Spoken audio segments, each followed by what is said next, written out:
Good day, gentlemen. Dirk here with the MGTOW solution.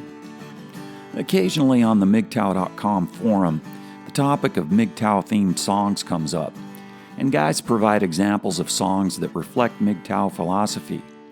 There's a lot of them. But pop music culture has been mostly dominated with what you might call blue pill love songs. There's a ton of music out there where men are basically describing how their lives would be meaningless if it weren't for some chick stepping in and making them complete. And there's no shortage of female singers complaining about men. Alanis Morissette made a career out of that. Just listen to the lyrics. Same for Christina Perri, best known for her man-hating hit, Jar of Hearts. Great song musically, and no doubt that girl can sing. But lyrically, the message is, you're a cold-hearted asshole. And don't forget Janet Jackson's entitled princess anthem, What Have You Done For Me Lately? But the other day I heard a song that I hadn't heard in quite a while. Time for Me to Fly by REO Speedwagon from way back in 1980. Lyrically, it struck me as a good illustration as to why men go MGTOW. The lyricist, Kevin Cronin, stated that the song was simply about breaking up with his high school girlfriend. And you could assume that it was just one bad relationship, and maybe the next one was better. But I can speak from experience when I say that this song could apply to every relationship I've ever been in. So I interpret the lyrics as applying to all women, with the exception of unicorns, and they can serve as an example of why a man might reject the status quo and go MGTOW. Here's what I mean. The first verse starts with the following lyrics. I've been around for you, I've been up and down for you, but I just can't get any relief. I've swallowed my pride for you, I've lived and lied for you, but you still make me feel like a thief. Here, the man is recognizing that his efforts are not appreciated.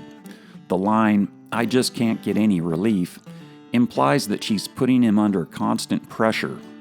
And the line, you still make me feel like a thief, suggests that she's guilt-tripping him for wanting to actually get something out of the relationship.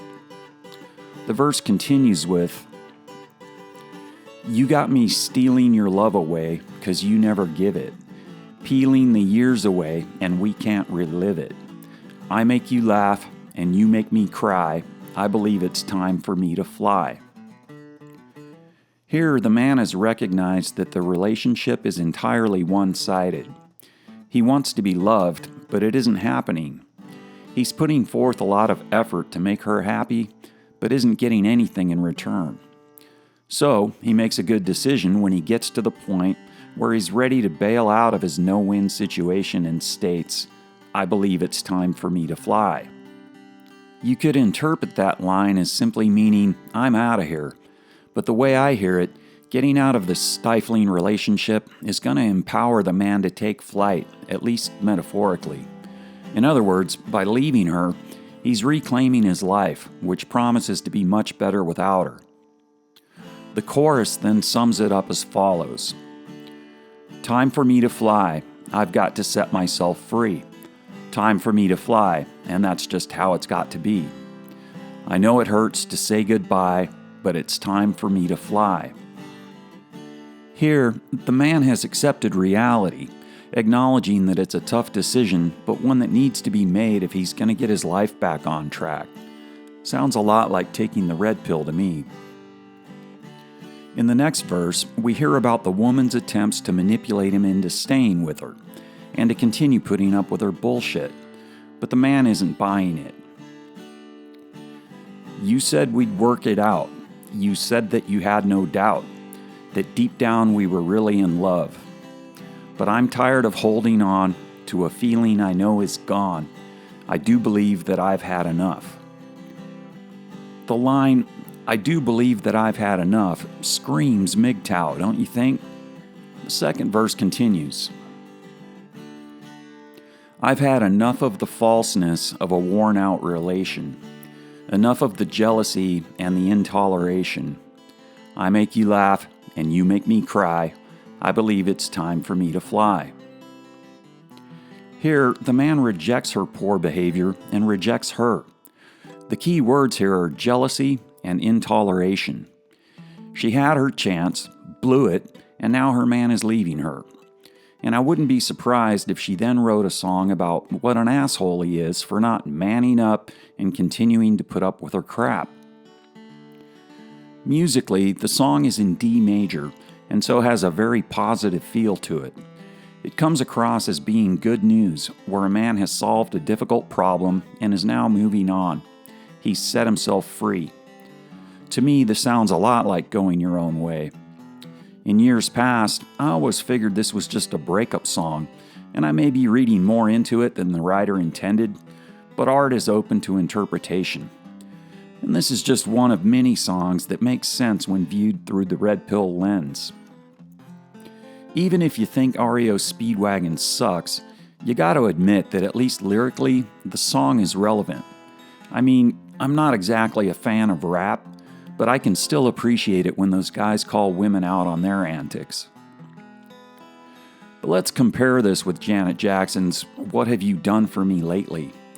And by the way, if you don't know, she recently received literally $500 million in a divorce settlement from a man she was married to for 1 year. Women are so oppressed. But even back in the day, it was all about her. Here's the first verse. Used to be a time when you would pamper me. Used to brag about it all the time. Your friends seem to think that you're so peachy keen, but my friends say neglect is on your mind. Who's right? This verse represents the woman wondering why her man isn't jumping through hoops like he once did to make her happy. It's probably because he's so busy working to pay for all her shit that he doesn't have the time or energy to, quote, pamper her. And her friends are reinforcing the idea that he's neglecting her, thus establishing her as the victim and him as the asshole. I discuss this in the book, where women's materialism drives the man to have to work insane hours, but then they bitch that he's not around enough. They want to have it both ways. It's pure gynocentrism. The chorus consists of nothing more than the question, "What have you done for me lately?" repeated to emphasize the importance and urgency of the question. Here's the next verse. Used to go to dinner almost every night, dancing till I thought I'd lose my breath. Now it seems your dancing feet are always on my couch. Good thing I can cook, or else we'd starve to death. Ain't that a shame? What have you done for me lately? I never ask for more than I deserve. You know it's the truth. You seem to think you're God's gift to this earth. I'm telling you, no way. Here, the woman obviously expects the same whining and dining that she grew accustomed to in the beginning of the relationship. She wants to go dancing, but the man is exhausted and she can't understand why. Maybe it's because while she was getting her nails done and taking naps, he was at work. And we're supposed to feel sorry for her because she had to actually cook.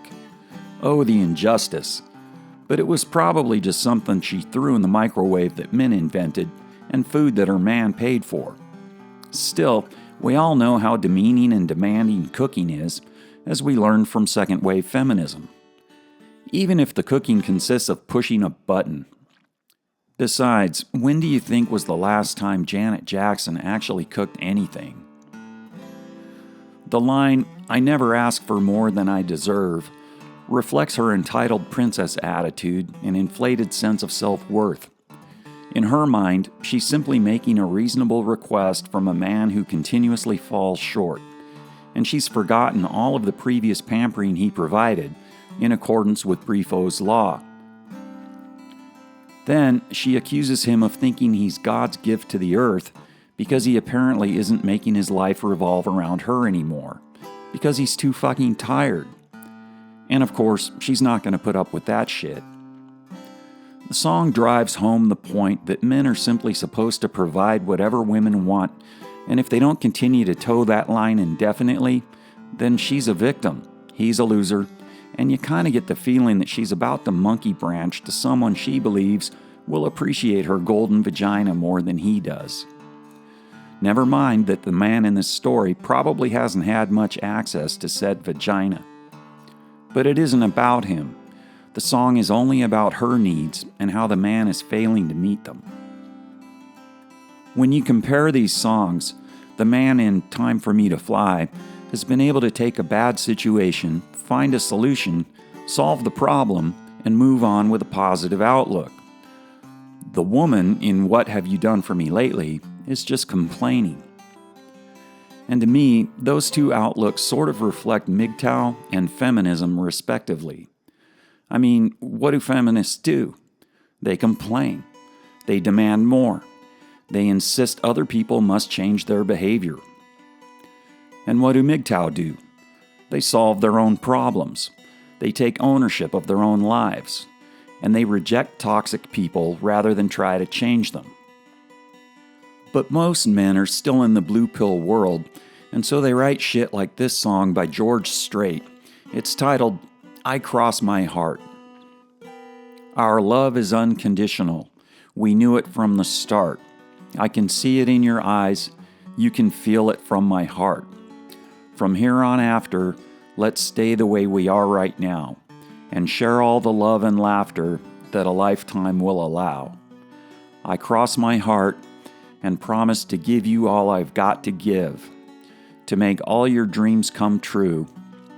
In all the world, you'll never find a love as true as mine. You will always be the miracle that makes my life complete. And as long as there's a breath in me, I'll make yours just as sweet.